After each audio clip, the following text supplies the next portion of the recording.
Si en ce moment ta vie se résume à ça,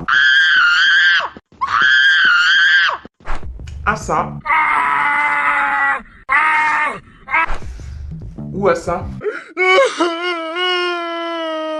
eh ben reste ici, j'ai peut-être la solution. De toute façon, t'as rien à perdre, alors autant rester là.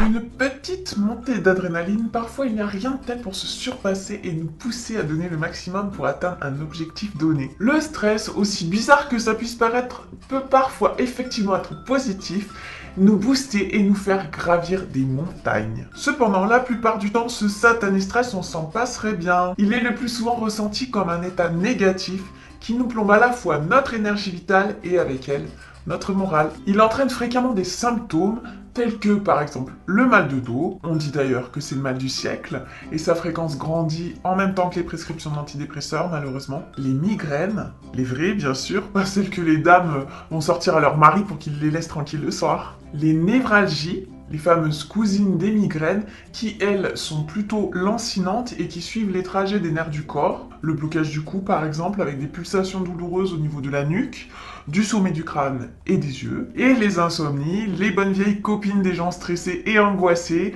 qu'on aimerait bien pulvériser à grands coups de latte dans leur face, ce qui bien sûr augmente notre état de stress, et donc c'est un bon cercle vicieux bien lourdingue. Bon, globalement, on a tous plus ou moins un ou plusieurs de ces symptômes aujourd'hui, tout simplement parce que le monde moderne est globalement stressant. Le boulot qui se fait rare, du coup, les patrons qui se font un peu plus pressants, les employés qui se font eux-mêmes plus agressifs en développant des rivalités qui parfois n'ont même pas lieu d'être. Mais aussi le manque de temps général quand on travaille et quand on veut faire du sport, qu'on veut garder sa maison propre, qu'on veut s'occuper correctement de ses enfants. Bref, il y a une course à la perfection et même si on n'a pas forcément envie de se plier à ces règles de vie modernes qui sont pour la plupart imposées par les médias ou par la télévision, eh bien souvent on est frustré, puisque bien sûr la perfection n'existe pas. De ce fait, ça nous entraîne inconsciemment à vouloir dépasser les limites de notre corps, à ne plus l'écouter de ce fait, et donc à augmenter notre stress, ce qui, dans les stades les plus importants et chez les personnes les plus sensibles, va engendrer une anxiété chronique qui peut se transformer parfois en véritable crise d'angoisse. Alors déjà, si vous avez conscience d'avoir un problème de ce genre, c'est un bon point, un point positif, parce que nombreux sont ceux qui nient avoir quelques problèmes nerveux que ce soit. C'est toujours cette fameuse quête à la perfection qui jette un voile tabou sur les pseudo-faiblesses qu'on peut manifester. Et ça, c'est le premier pas pour essayer de gérer cet état. Bien sûr, pas de le faire disparaître, parce que tout simplement, si c'est dans votre tempérament d'être angoissé, eh bien, on ne va pas vous changer comme ça d'un simple claquement de doigts, mais on peut essayer de le maîtriser, ou de le canaliser. Et les huiles essentielles sont vraiment tout indiquées pour cela. Il faut d'abord distinguer 3 états d'agitation perturbatrice du corps bien distincts. Tout d'abord, le stress qui va augmenter le rythme cardiaque et nous faire transpirer face à un stimuli précis et immédiat. Par exemple, on est coincé dans les embouteillages alors qu'on a un rendez-vous important auquel il ne faut surtout pas arriver en retard, par exemple. Ou le petit dernier qui veut pas manger sa soupe, ça sent le vécu.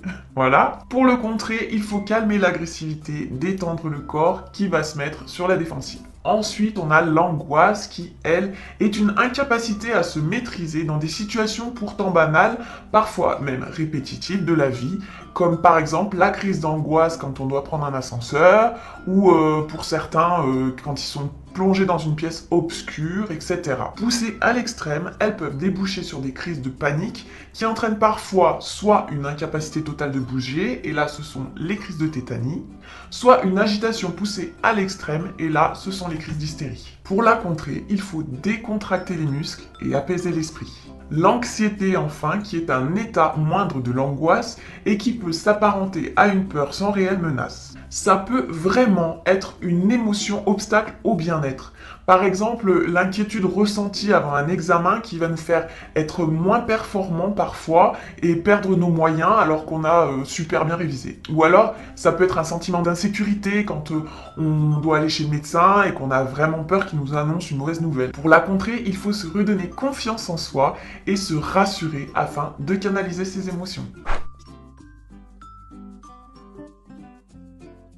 Alors comment savoir si on est touché par un état de stress ou d'angoisse? On voit surgir de partout des super-héros modernes qui n'acceptent pas de ne pas tout contrôler, y compris leur organisme, et qui se voilent la face carrément en ne voulant surtout pas avouer qu'ils peuvent avoir quelques petites faiblesses. Ces gens-là vont alors consulter le médecin pour des problèmes gastriques ou des douleurs dans le dos par exemple, qui sont à leurs yeux bien plus acceptables qu'une bonne vieille grosse dépression bien moche. Ou alors, il y a ceux qui vont se dire que s'ils sont infects et désagréables, et ben après tout, c'est leur caractère, et que si quelqu'un n'est pas content, et ben il a qu'à aller se faire voir au pays des bisounours. Alors qu'il est juste complètement stressé par la vie, et malheureux de l'être d'ailleurs. D'où son agressivité insupportable, insupportable pour les autres, mais aussi bien souvent pour lui-même. Donc si vous trouvez votre vie globalement géniale, mais avec des guillemets dans la mesure où la vie pour vous, c'est de toute façon un combat, et si vous constatez que vous ressentez fréquemment un ou plusieurs effets tels que ceux que je vais vous décrire là tout de suite, posez-vous tranquille, et posez-vous les bonnes questions. Vous êtes peut-être un stressé qui se voile la face. Ok, j'ai bien plombé l'ambiance. Alors les effets globaux des troubles nerveux sont à 4 niveaux. Ils sont somatiques, psychologiques, comportementaux ou intellectuels. Lorsqu'ils sont somatiques, on va répercuter le stress sur le corps en présentant des troubles et des douleurs tels que troubles du sommeil, troubles de la libido, troubles de l'appétit, douleurs dans le ventre, ulcères, douleurs diffuses et chroniques dans le corps sans explication physique notable, problèmes de peau aussi, démangeaisons, etc. Psychologique, le stress va se répercuter sur le moral avec une anxiété chronique, voire des petites dépressions, un pessimisme latent et permanent, des tensions, etc.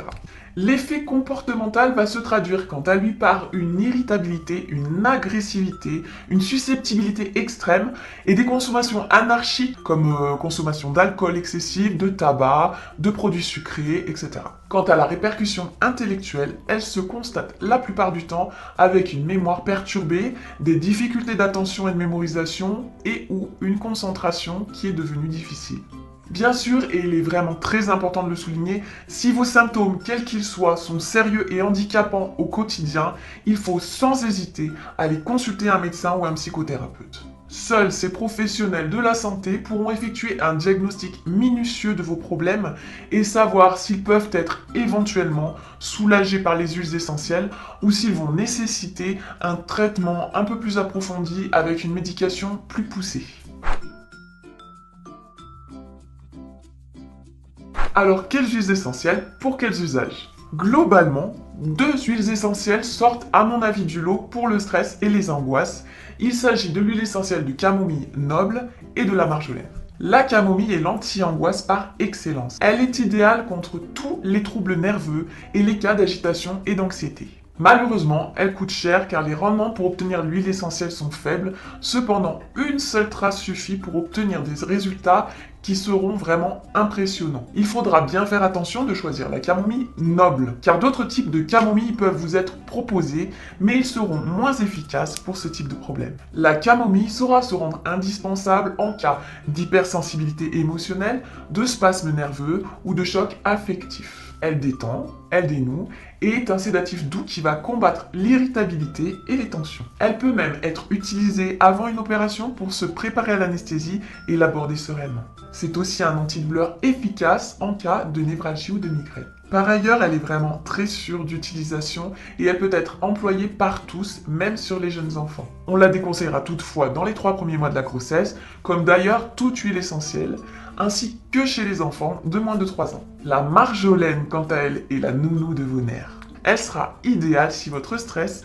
s'accompagne d'excitation, d'agressivité ou de nervosité poussée à l'extrême. Dans la pratique, elle va calmer tous les troubles nerveux physiques, tels que les douleurs au ventre, les troubles de la digestion ou les palpitations. C'est l'allié des gens tendus, sans cesse sur la défensive, qui s'énervent facilement et qui ont une tension élevée. Les sanguins, vous savez comme on les nomme couramment. Bien sûr, seul un médecin pourra dire si votre hypertension et vos maux d'estomac sont bel et bien dus au stress, mais s'il s'avère que c'est le cas, c'est vraiment l'huile essentielle qui est faite pour vous. Par contre, il faudra bien veiller à l'utiliser toujours diluée dans une huile végétale à hauteur d'au moins 50% car elle peut se révéler irritante pour la peau. Et bien entendu, pas de marjolaine dans les 3 premiers mois de la grossesse ni chez les enfants de moins de 3 ans. À ces deux huiles essentielles, on peut en ajouter d'autres en complément pour un traitement plus complet et ciblé de vos troubles nerveux. Le petit grain bigarade, par exemple, issu de la distillation des feuilles de l'oranger amer. Il est idéal contre le surmenage et les soucis. Il permet d'encaisser les chocs, c'est une huile qui va rassurer et qui va cajoler. Elle est géniale en cas d'insomnie, de fatigue mentale, mais aussi en cas d'angoisse due à une séparation, quelle qu'elle soit, que ce soit le petit enfant qui rentre à l'école ou pour un deuil. Elle soulage très bien les personnes trop perfectionnistes qui ont des difficultés à lâcher prise. Mais attention, c'est une huile qui est photosensibilisante, comme la plupart des agrumes d'ailleurs. La lavande, elle apaise les nerfs et elle détend les muscles. Elle est idéale en cas d'hyperactivité chronique. C'est une huile essentielle parfaite aux multiples propriétés bienfaisantes et je vous invite d'ailleurs à aller voir ma vidéo qui lui est dédiée si ces propriétés exceptionnelles vous intéressent. La mandarine, rouge de préférence, est également géniale contre notamment les insomnies. Elle est vraiment très efficace et formidable à utiliser pour modérer les enfants agités. L'ylang ylang. L'ylang ylang, lui, est idéal